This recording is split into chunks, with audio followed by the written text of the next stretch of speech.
constantly problem solving, and luckily I'm getting my master's degree in social work, so I'm basically getting my master's degree in problem solving. So I'm pretty good at dealing with things as they come up. So yes, I'm here. I made it. Woo! Yay! So I just want to tell you guys a little bit about myself, a little bit about my OT journey throughout my life. I really would love for this to be like a discussion and have a lot of input from you guys and whatever questions y'all might have. I would love for you to pick my brain in any way. So I'm Aimee Copeland, and 3 years ago, May 1st, 2012, was out hanging with some of my friends on the Little Tallapoosa River in Carrollton and hanging out playing on these zip lines that were out there, and on my turn it snapped. I fell, got a really bad cut, found out 72 hours later I had contracted necrotizing fasciitis. And I don't know if you guys have ever heard of the flesh-eating bacteria, if you guys have studied that in some of your classes, but a lot of people, die within 24 hours of getting this bacteria. You start to get flu-like symptoms. For me, it was really difficult for them to discover. So by that third day, my entire left leg was essentially rotted off. And so they knew at that point they were going to have to amputate, and they took my left leg at the hip. And then shortly after that, all my vital organs were failing. I had a very slim chance of making it through the night. And for about the next 2 weeks, I was on full body life support. And in addition to that, I had to be on a medication called vasopressors. And what these do is when your heart and your major organs are all failing, it takes the blood from your extremities and pumps it to those organs. Now, if you're on these for a little too long, like I was, which was necessary to save my life, but unfortunately all the veins and capillaries in my extremities then collapsed from having all that blood drawn from them for such a long time. And so the hands and the foot had to go too.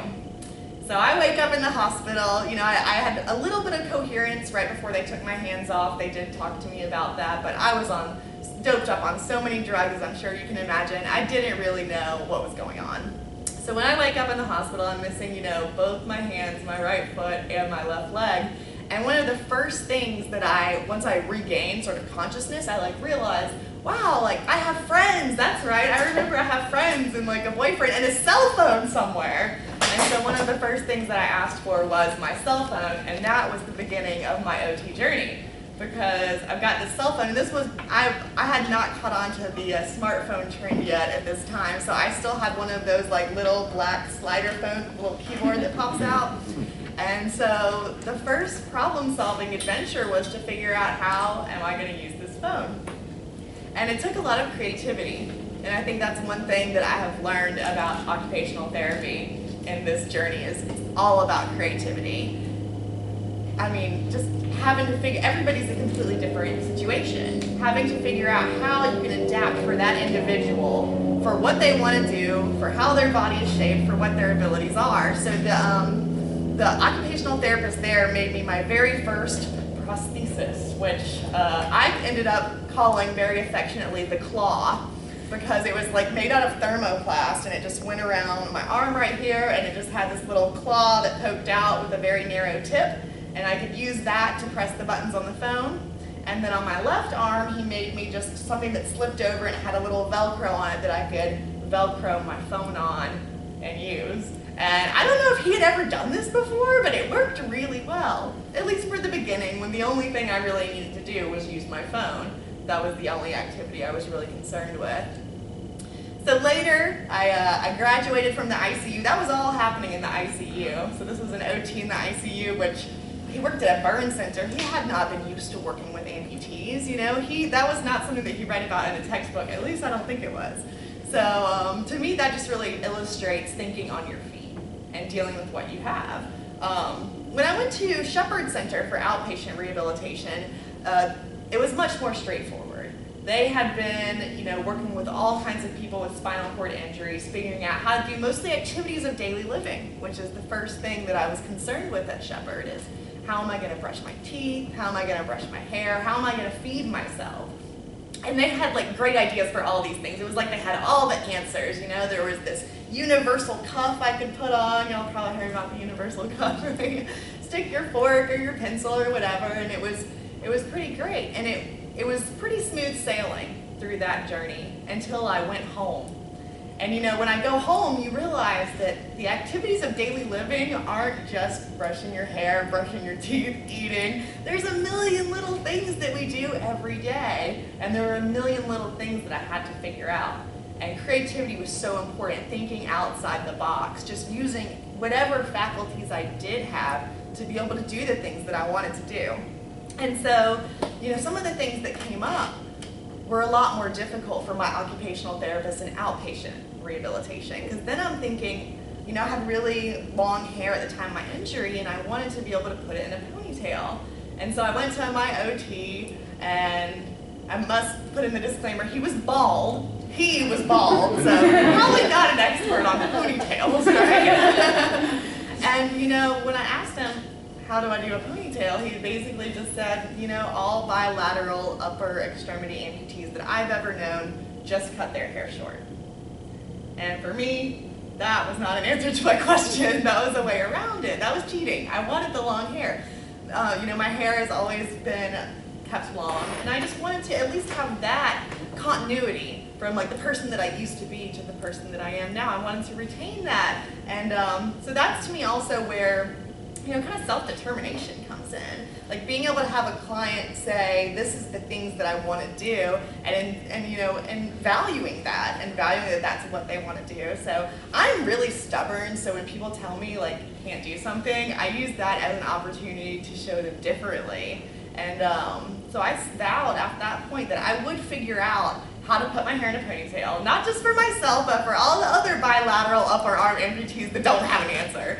And so what I did was I purchased a ponytail holder. I don't know if you guys have ever heard of the 1-Up. It's actually made for people with one arm, and it's almost like one of those athletic headbands, but one end of the headband, it's like a loop, and one end just keeps on going, and there's a little binder that's in between them, like a little toggle, and so you put it over your head like you would a headband, and then I like brush all my hair out of it, and the point is to take your hand and pull the other end until it comes together into a ponytail, and then you wrap the end around it.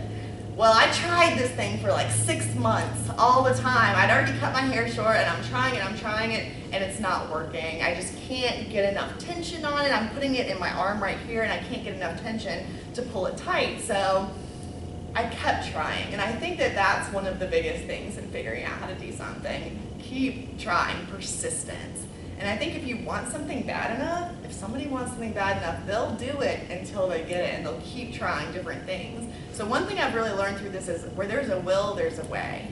If you just keep on, you know, falling off, getting back on, falling off, getting back on, eventually something clicks.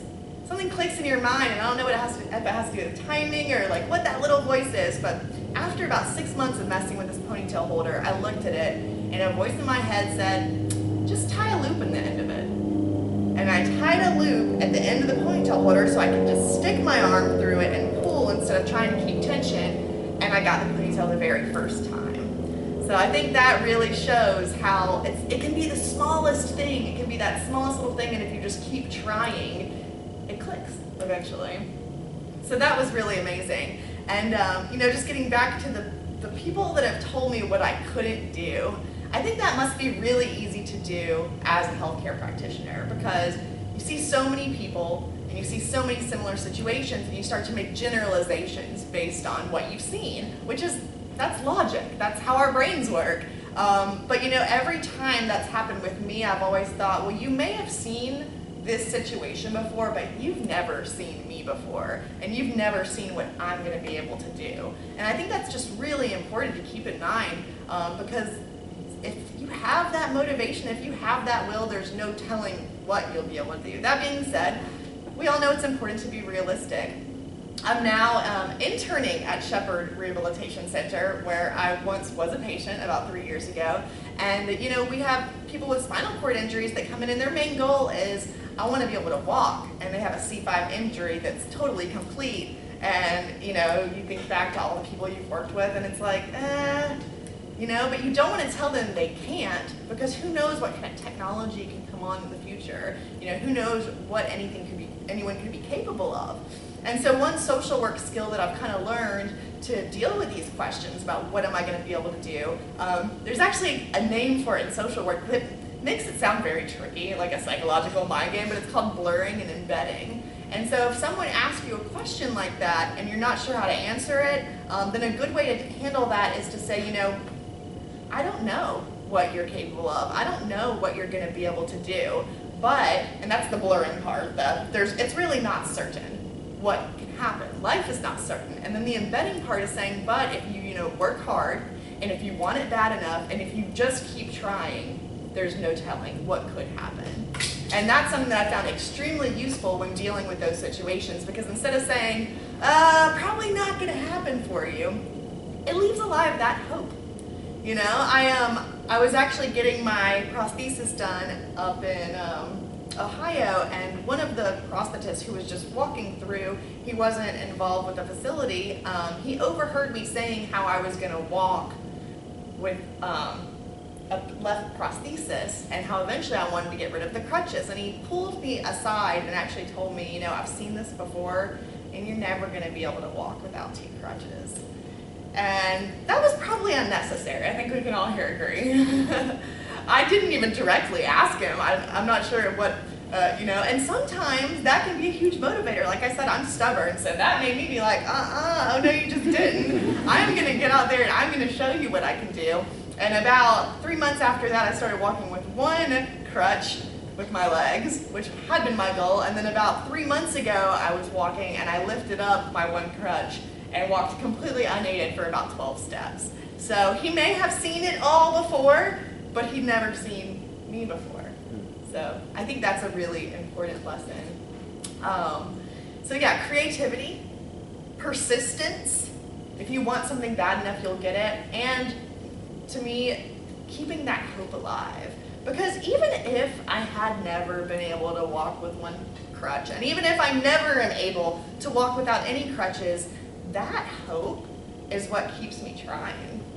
I don't know that I'll ever be able to walk with prosthesis and ditch my 1 crutch that I have for more than 12 steps, but I like to think that it's possible, and because I think that, I'm going to work toward it. If I didn't think it was possible, I'd probably just give up. And I really think that's the biggest difference between people that go through these traumatic injuries and, you know, just decide to lay in bed and give up on the world, and people that use it to fight as something, as a soapbox to stand on. It's all about determination and what you think is possible. And our expectations guide everything. You know, our expectations essentially create our reality, or what we perceive as our reality. So I think keeping that hope alive is just immensely important. So yeah, I've kind of graduated from OT. OT is awesome and like I love it, but it ended up being like the most recently, because I've come so far with what I'm able to do.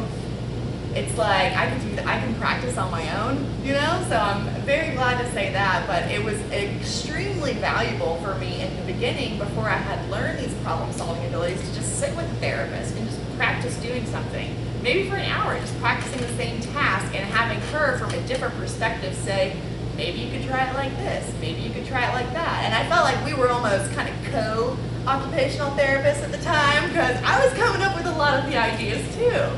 And I think that's really important in that relationship, because if you don't have a disability or whatever is going on with the client, you really don't know like really what the best way is to do. You have the knowledge of like how the human's hands function and what the, you know, and how we normally do tasks, but the person is really the expert of how to do things with their limbs. And that's one thing that I've discovered, is that I wish more amputees would get into occupational therapy. You know, more people with spinal cord injuries would get into it, because the client is really the person who is the most aware of how to efficiently do things.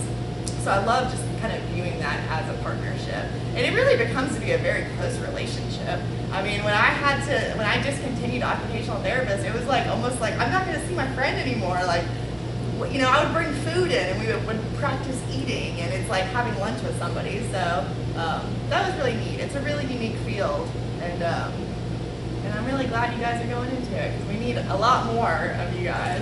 And from what I understand, it's one of the best jobs to have right now. There's a ton of jobs in the fields of OT and PT, so that is excellent. And like I said, I'm now back at Shepherd Center, working with clients and kind of seeing OT from the other side of the table instead of being the client and the one that's working. I'm seeing other people who are tackling different challenges and different disabilities and have different things they can do and different things that they want to do, and kind of seeing how that problem solving process goes. And I really feel like occupational therapy, kind of like social work, is a field of problem solving, and that's what you're going to be finding yourself doing all the time, and just pulling back that creativity. So it's been really amazing for me just having to figure out the littlest things. Like the first time, I remember the first time I put on any prosthesis, I had the body powered arms, and one of the first things I did was I ate a grape. And I picked up that grape, and you know, with body powered, I don't know how much you guys know about prostheses, but with body powered arms, they're operated by your shoulders. And you can either have it so that when you push your shoulders forward like this, it opens, or when you push it forward like this, it closes. And so I had the kind that would open when you pushed it forward. But with a grape, what that means is when you pick the grape up, you have to keep it slightly open, or else it'll squash the grape when it closes, right? So you have to kind of give a little bit of tension to keep it open, and then keep it like that until you bring it to your mouth. So it's just those simple little victories teach you so much. Since then, I've graduated also to the myoelectric arms. I don't know how much exposure you guys have had to these, but if we have time at the end, I'll definitely demonstrate how to use those. But when I started wearing prostheses, I started to notice that the prosthetist really wanted me to wear them all the time, you know, because they're great. They help you do so much stuff. So why wouldn't you want to wear them for 7 hours a day and use them for everything? But as the person using them, I started to notice, you know, with certain tasks, they slowed me down. With certain tasks, I was faster with my own arms. At certain times, like when I'm cuddling with my boyfriend, I don't really want a bunch of carbon fiber bulk on my arms, you know? It's not that comfortable. So there's just certain times when kind of like you get home, you take your shoes off, when I get home, I want to take my arms off, and I want to be able to do all the same stuff without them. So I really try to adapt my life so that I can do everything I want to do, regardless of whether or not I'm wearing the prostheses. So, like when you look at my backpack, I've got loops around all the zippers, so I can just easily open them up. I've got a U-cuff still for eating, for when I'm not wearing the prostheses. And for a lot of other things, I've just figured it out over time. Like for doing my makeup, I just hold all the brushes in between my arms and I dip it, and then you have to kind of turn it on like a table or something and pick it up from an alternate angle before you're able to apply. And so it's just these little things that I've learned over time. But for me, it was really important for my OT to acknowledge, yeah, you don't have to wear these all the time. It's up to you how you live your life. You're the one who has to live it after all. You know, if you want to wear your prostheses for 3 hours a day when you get home to do some housework and some cooking, and then take them off and eat and relax and chill, that's okay. You don't have to feel like a bad person for not wearing your prostheses, and this is how the prosthetists were, you know, kind of making me feel. And so I think that right to self-determination once again becomes clear. That right to say, these are the things that I want to do, these are the ways that I want to do them, and to have that be validated and to have that be supported by another individual, I think is extremely important. So I know I don't want to take up all the time in case you guys want to check out the eye-limbs, or in case anybody has any questions. So I would really love to kind of open up more of a discussion if anybody has anything that they want to contribute or ask me about like how I do something. I mean, you might have a client that has no hands, so this could be a really valuable moment for you to find out, you know, some troubleshooting. I have a question about, like, you said something, sometimes at Shepherd Center, you know, you may have those people that are either like, I'm going to do it, I'm going to do it, or those that are like, I just don't want to anymore.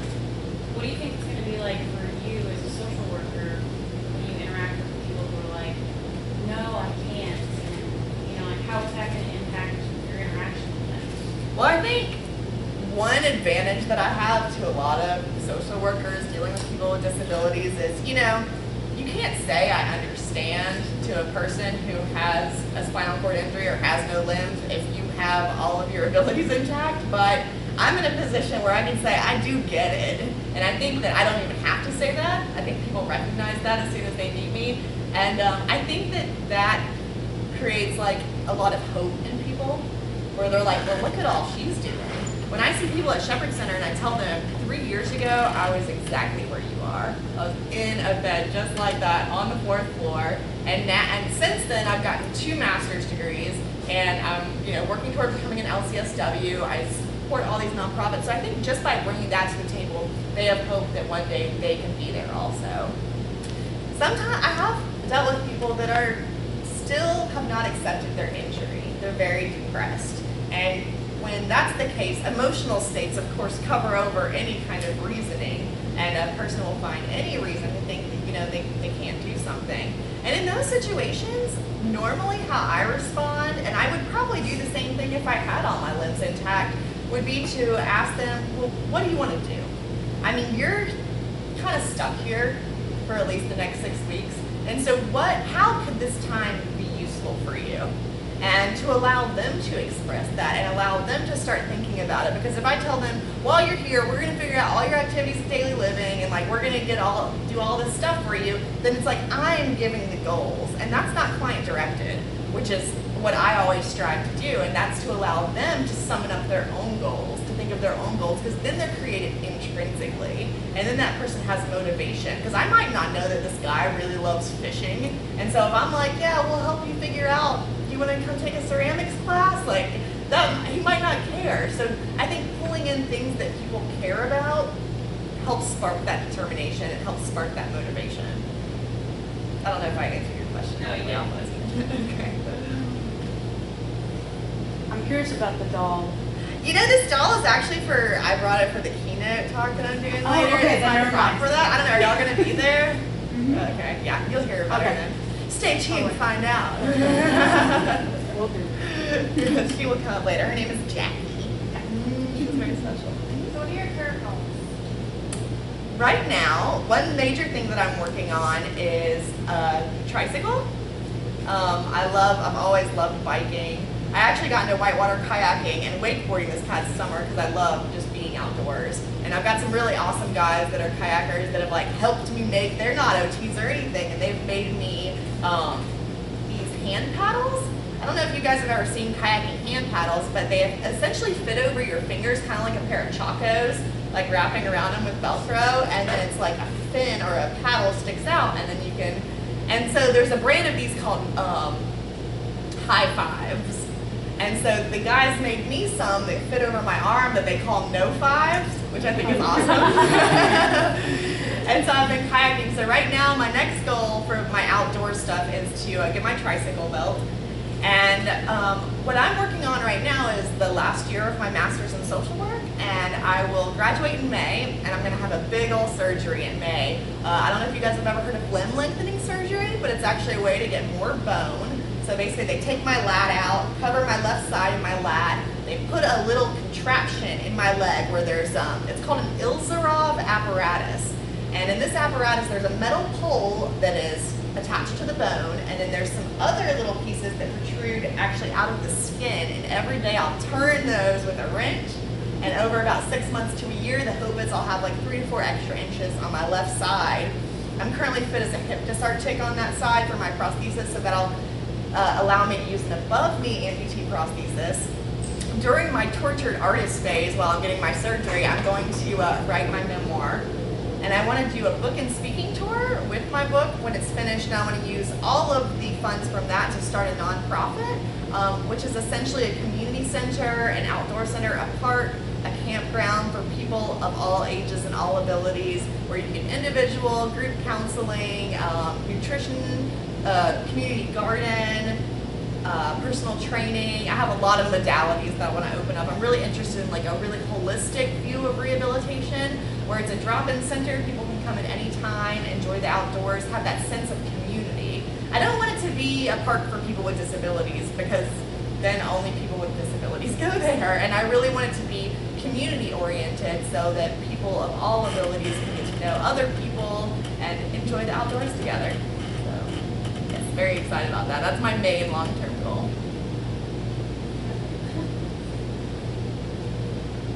Anybody else have anything?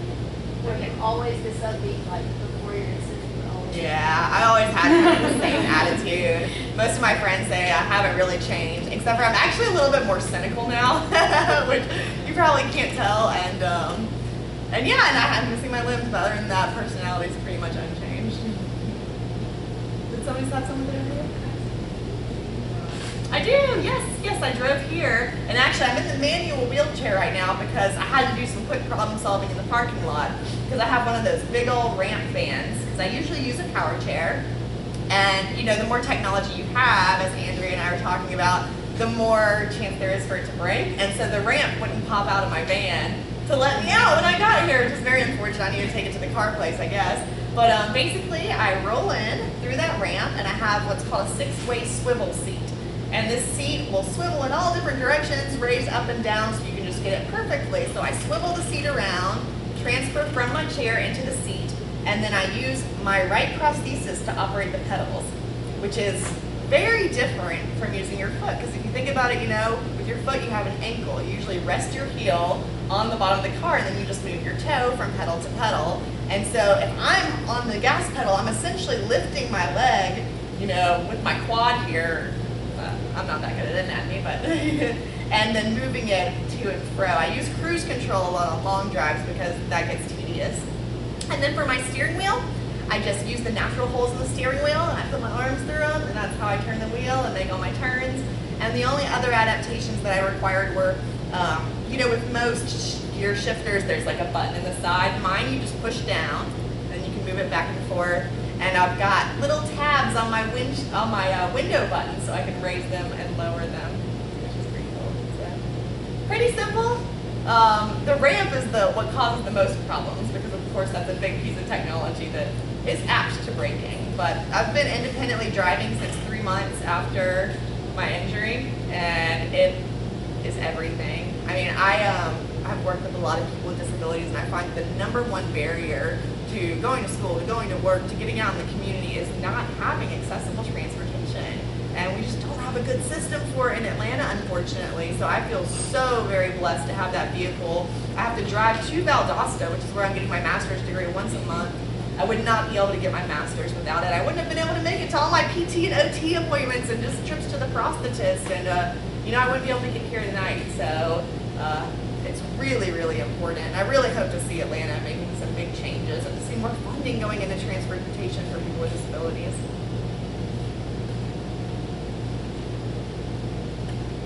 Have you noticed, like, is there a change in any of the things that you used to do before and after? Like, have you picked up or lost or replaced some of yours? Yes, very good question. Yes. There are some things that I have not yet figured out how to do. That's not to say that they're not still goals for the future for me, but I was an avid backpacker. I've done a lot of the Appalachian Trail, and with my prostheses, I mean, I'm just trying to get down an asphalt paved road right now, so I have not yet started in. I do hope to start some light trails eventually. My goal is to do a 5K by the end of the year and to be able to walk 3 miles by the end of the year. Right now I'm sitting at 2. And then I want to start kind of on some light terrain and then just see where it takes me. So it's baby steps right now. I'm getting back to that. Another thing I used to love doing was rock climbing. And that has been very difficult to figure out. Potentially when I have the surgery, that would give me more length that I could use this point in my body. But with rock climbing, like one of the main physics kind of principles of it is you're supposed to have 3 points of contact at all times. So you lift one extremity and you use the other 3 to hang on. And so with me, I only have 2 points of contact. So if I could get a 3rd point of contact so I could lift, you know, grab something else and hold myself up, then I would be golden for that. But like I said, kayaking, wakeboarding, I'm getting back into biking. So there are a lot of things. I was never a wakeboarder before. I never even thought that would interest me. I really want to get into snow sports like snowmobiling, dog sledding, sit skiing. So that's something I've never tried before. But for the most part, most of my interests have remained the same. There's a lot of things that I do very differently though. I used to, you know, take all my notes and everything by hand. I use my iPad for everything. It's all my textbooks. I write 50-page papers on it. It is my life source. It's where I check my email. It's where I take my notes. It's where I put my shopping list. So that has just been an amazing device for me, as I'm sure it is for many people with disabilities. Did you see a big change in the way people acted towards you or interacted with you? Yes. Your loved ones, your family, your friends? Most of my family and friends, not really. At first, I think they were a little more timid and didn't know what to expect, but I think when people get to know me, they realize that it's not a very big deal, because I don't make it a big deal. It's not the center of my life. I don't talk about it all the time. I have a million dreams, goals, and interests that have nothing to do with my disability. And in fact, I've been with this guy for like 6 months now, and about 2 months after we started dating, I was trying to do something, and he was like, "Babe, just use your fingers." And I was like, seriously? But like in that moment, he had forgotten that like I didn't have fingers, because it's just not something that he thinks about. And so once people get to know me, it's not a big deal. But when people see me for the first time, especially strangers, especially children, it's often makes quite a stir. And I like it when the kids just come up to me and ask me what happened, and then I have my whole little spiel where I explain to them that these are my boo-boos, and some people have get hurt sometimes and look different but can do all the same things, and I show them how cool my wheelchair is and my robot leg, and I think it's a really great way to kind of introduce people to the world of disabilities and to start to socialize kids, because you tell all the kids like don't look, don't talk to them, then that's what happens, and then people with disabilities just feel completely invisible because everybody's trying so hard not to look. So, Do you speak in like younger elementary school settings as well? Or I have before. Unfortunately, my schedule right now is extremely busy with interning and getting a master's degree and supporting different nonprofits, so my speaking opportunities are extremely limited. So I'm only able to do like 2 a month, and I've had so many requests from elementary school, so I hope to do a lot more. One group that I really like talking to, I speak with juvenile youth and detention centers, and that's always really interesting because a lot of these kids have had very hard lives, and a lot of these kids have just been through it all, and then a lot of them tend to use that as kind of an excuse for their behavior. And so I think when they meet me and they see everything that I've been through and everything that I'm doing with it, it sort of shows them how you can spin things, how they can spin their own lives and use it to make something out of. Anybody else? All right, cool. Well, if we have time then, I would love to demonstrate to you guys how these things work if y'all would be interested in seeing it. Do you guys have any experience with prostheses? Have y'all learned about them in your classes or anything like that? A little bit? Have y'all looked at like body power, myoelectric, stuff like that? A little bit of both. Have you guys learned about donning prostheses? Do y'all know what donning a prosthesis is? Putting it on, right? Well, I will explain to you how I don these prostheses, and then I might ask for a volunteer of somebody who wants to learn how to do it, if that would interest any of you. So this is called a pull sock. It's essentially parachute kind of material, and this is one way that you can put a prosthesis on. These prostheses, these are iLim Ultra Quantums. These are the very newest version of the iLim. They have a lot of features that I'll show you once I get them on. They're really, really cool. But the type of socket that this is very new and revolutionary. This is a hi-fi socket. And so most arm prosthesis sockets, they're just the shape of your arm, maybe with some reliefs made, but this is very different because it pushes in at certain points on your arm and then alternates. So at one point it's pushed in, at one point it's relieved, and then next it's pushed in, and then next it's relieved. So your tissue kind of builds up in those reliefs, and your bone is held really tight by where it pushes in. So this has a few different effects. Firstly, it stays so tight to my arm. It's almost like it's a part of my arm. And so that has some good things about it and some bad things. The good thing is, your neurons tell you what's happening based on change. So if something is constant stimulation, it sort of will fade out and your neurons will stop telling you that it's there. So this is so on me so well, it doesn't move around at all. That constant stimulation eventually just fades out. So I can't even really feel the actual material, I only feel the weight. It's actually a lot lighter too because it has these little cutouts here. And what happens is my fleshy tissue pops through these little cutouts here, and that holds it on almost like a self-binding system while also allowing more of my tissue to be exposed. I don't know if you guys are aware, but with people with a lot of amputations, especially when you have several extremities missing, you lose all of those points where your heat is released and you have less surface area for cool air to get in. So heat is a very big issue. So these little air conditioner slots make a big difference. So that's the really cool thing about the hi-fi system. The con to that is they are extremely tight, which makes them more difficult to get on. So I can get these on by myself, but it takes me like 5 to 10 minutes to wrestle them on like an alligator. And so that's why I'm going to ask for you guys' help. So does anybody want to learn how to don a prosthesis? Any volunteers? Or should I just select someone? I'll do it. You want to do it? Yeah. All right, you spoke first, and you look pretty strong, so that's important, because as you'll find, this is not the easiest task. All right, so what you do with this little parachute bag is you actually stuff one end into itself, and that makes like a nice little tube for your extremity, and you put your extremity in there. But first, you have to get this little end, which is what you're going to be pulling on, to go through the prosthesis. I'll demonstrate now, and I'll let you know when I need your help. And there's a little hole in the side that's just for getting that through, and I'm going to let you do that. Yep, you can just take the whole thing, and you can put the little green piece through that hole at the bottom. Oh, you got this. And I do this all on my own, so it's always interesting for me to watch how people with full hands struggle with it. And yep, you just pull it through and stop about right there, and I'm going to put my arm through. And whenever you're donning a prosthesis, usually this is how it's cut on the front, is this little U. Right there, you see that U?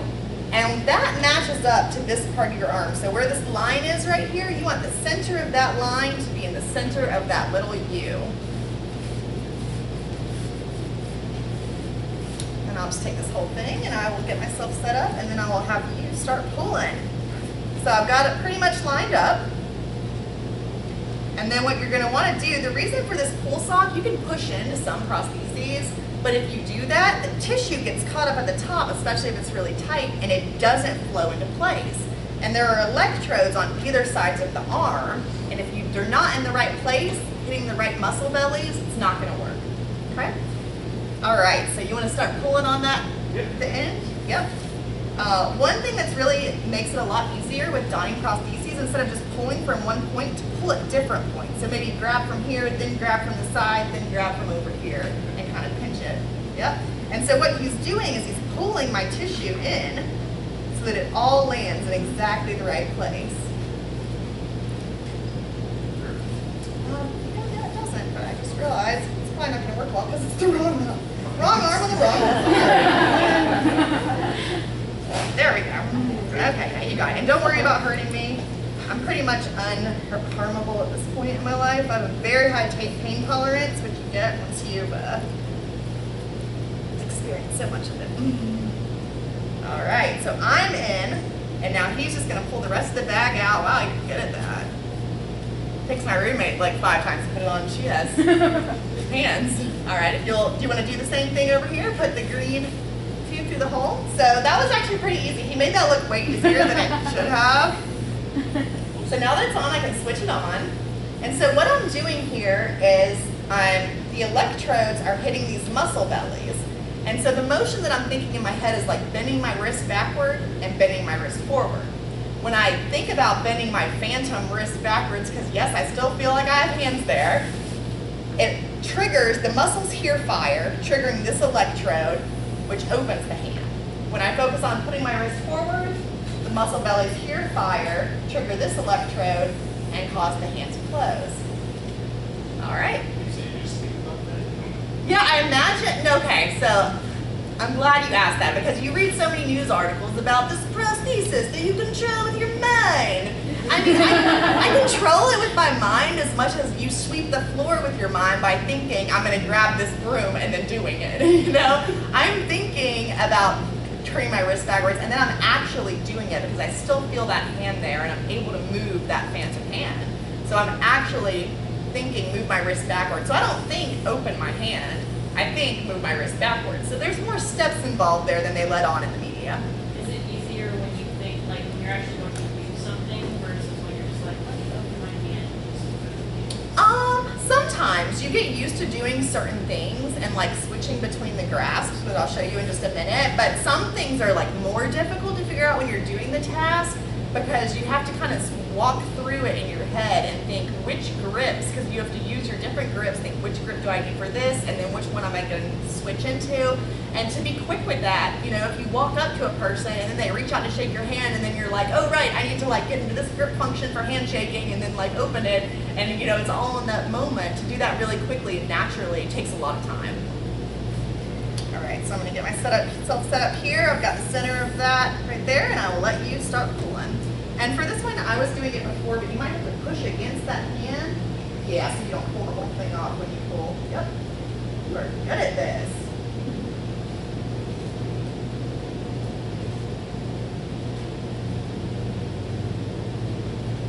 Excellent.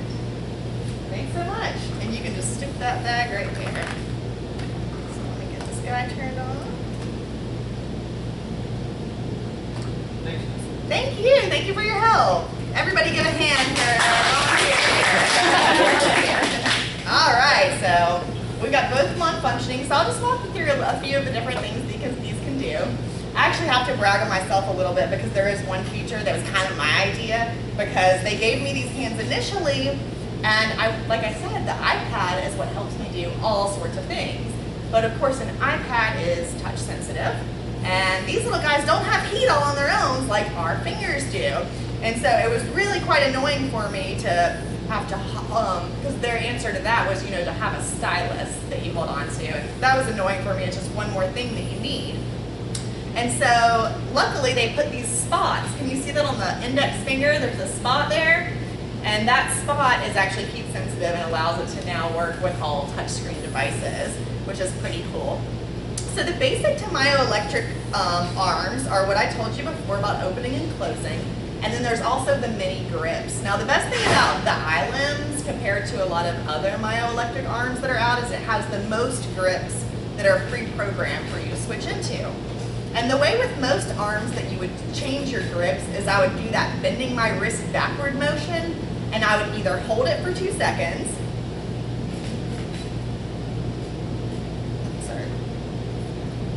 there we go, or I could do a quick 2 pulses, and that will give me a different grip. Or I can do 3 pulses, or I can fire both signals at the same time. And so you basically have 4 different grips that you can choose from by using those 4 different ways of firing with most prostheses. Now what Touch Bionics, the company that makes these arms, just came out with is a new thing that's called gestures.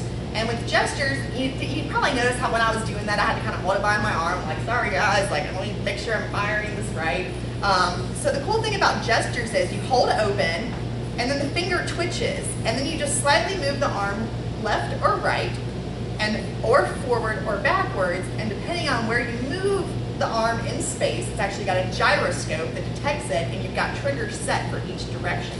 So not only do you have the 4 directions that you can toggle between, but you still have your double impulse, your triple impulse, your co-contract, which you can then add 4 different programmed left, right, back, forwards for each of those. So essentially you've got 16 different grips that you can choose from at any time at the drop of a hat.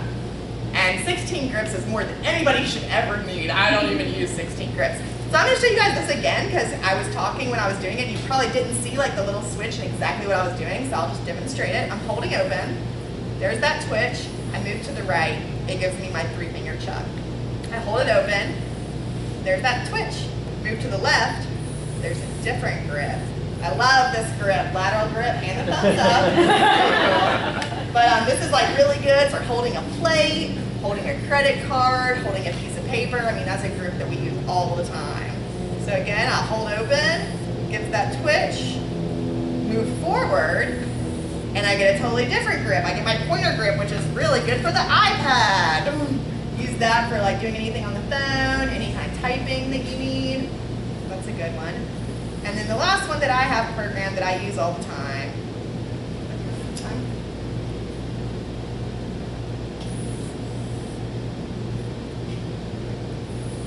There we go.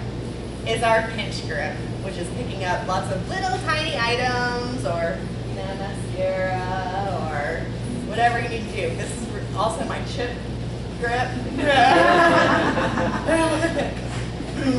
So yeah, these are pretty amazing devices. Also, just the full hand I use all the time. One thing that's cool about this is that I don't know if you guys have been noticing that the thumb has been rotating on its own. Now that requires an extra motor that a lot of my electric hands don't have, so that's pretty neat. But also you can move it manually as well. So if I don't want to wait for it, if I want to do just a normal open full hand grip, I can have the thumb in whatever place I want it to be. And in the software, you can line it up exactly how the two fingers meet, and there's all kinds of cool stuff that you can program it to do. They even have these little chips that you can place around your house, and as soon as you get near one of these chips, let's say it's like I have one grip that I use all the time when I'm cooking. Well, I would have the chip right by the stove, and as soon as I come within a certain radius of it, my hand will just automatically go into that grip. So those are called grip chips, not to be confused with chip grip. So yeah, these things have all kinds of different functions. They have an app on my iPad, so I can watch my signals in real time. Because you know, sometimes depending on how the electrodes are set, you might not be getting the signal. It's not doing what you want it to. So you can actually look at a graph that shows how your muscles are firing and what the electrode is picking up. And so that's a great way of troubleshooting. So once again, I'll take any questions that you guys might have about these bad boys, and this might have sparked something in you guys. Was it weird the first time that you ever like put them on? Was it like, did you feel like there was something extra there that wasn't? It was awesome the first time. Like the first time I controlled it was just like, whoa, oh my gosh, I can't believe I just made that happen. And it did feel weird in the first ones. This is actually my second set of sockets. And like I said, these are amazing. These are this like new revolutionary design. They're so tight on me. The first ones were a little bulkier. They were a little heavier. So it definitely felt like a little unnatural at first. And like I said, even now, like when I get home and I want to like lay on the couch, I don't want like this on me, you know? One really cool thing you might notice, these hands are kind of big, especially for a girl my size. And so something that Touch My Legs just came out, which I'll be getting this coming Monday, I wish I had them to show you, are the extra small hands. This used to be the smallest version. Now they have an extra small hand that is the exact same size as my little petite roommate's hand. And so I'm glad to have a more anatomically correct design.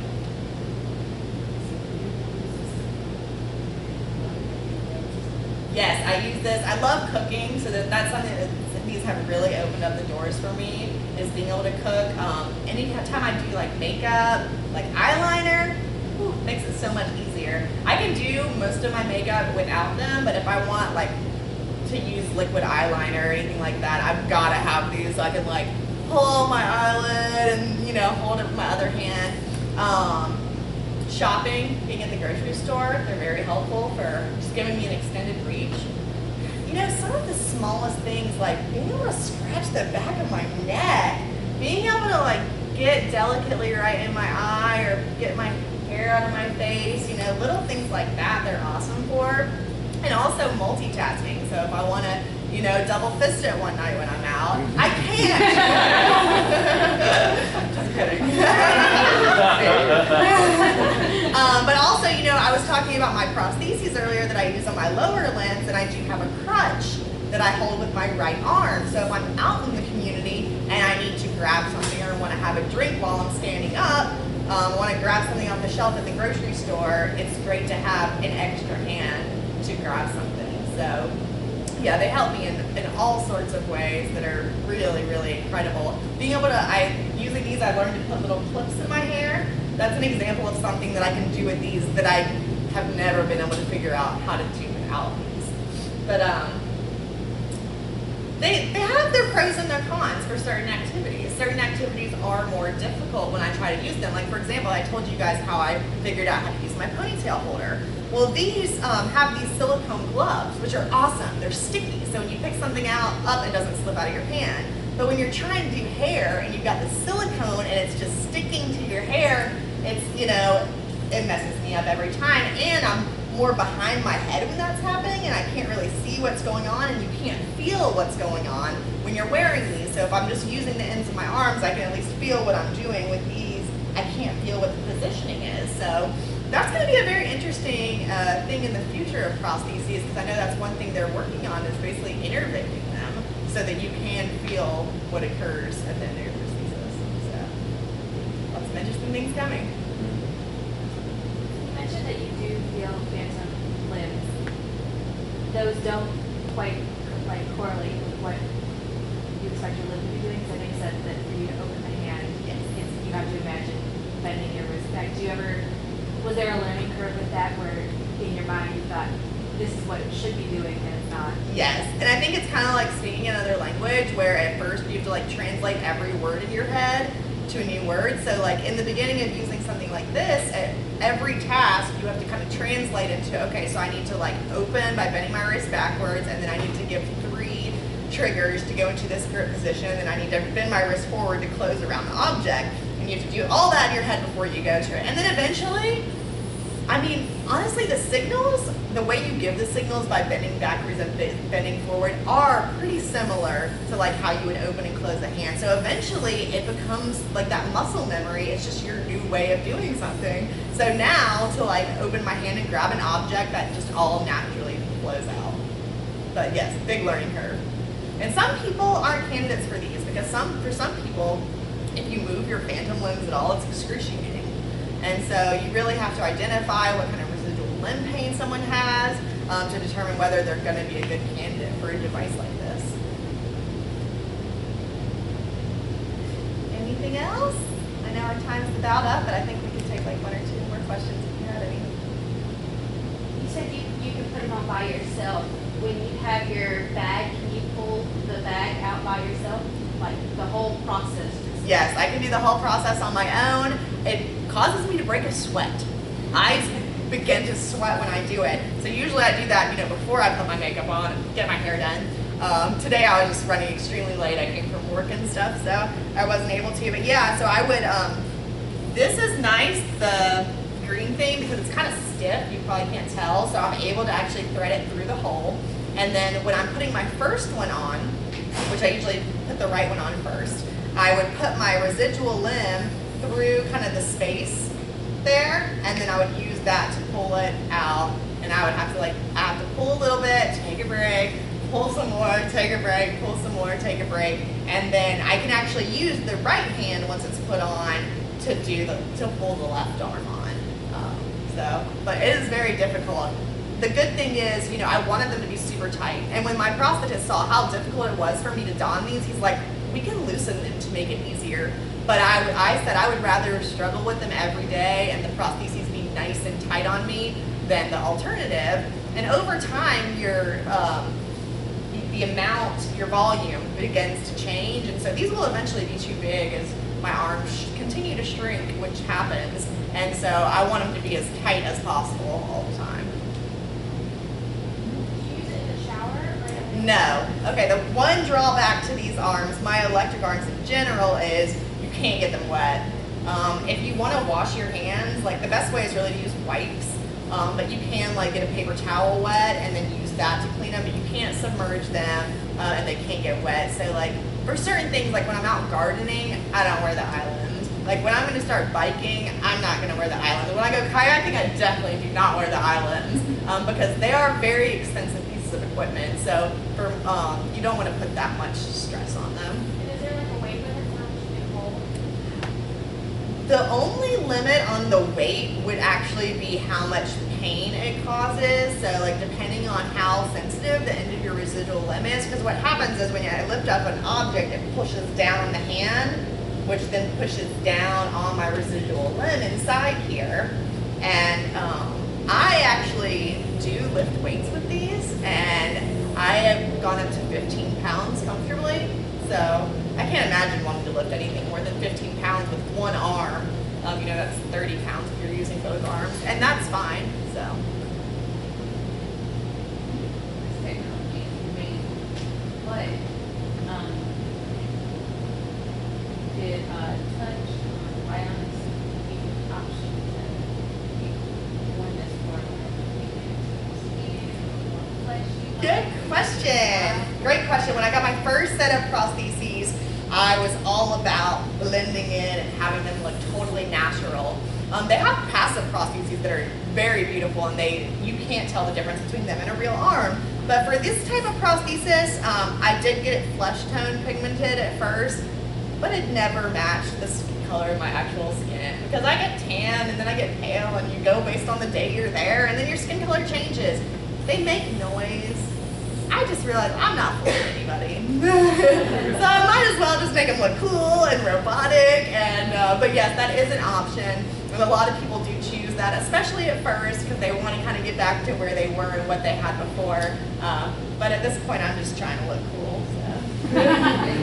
Yeah. They have really cool like glittery ones too. I'm thinking about getting like a glitter coating on it eventually, maybe, or maybe even doing white instead of black and doing like glitter coat over white. I've got a lot of ideas. I want a pair of arms for every outfit. All right, thank you all. Amy's going to take a little break for right now. If you want to come back, we'll start the next session at 6 o'clock, okay? Thank you guys.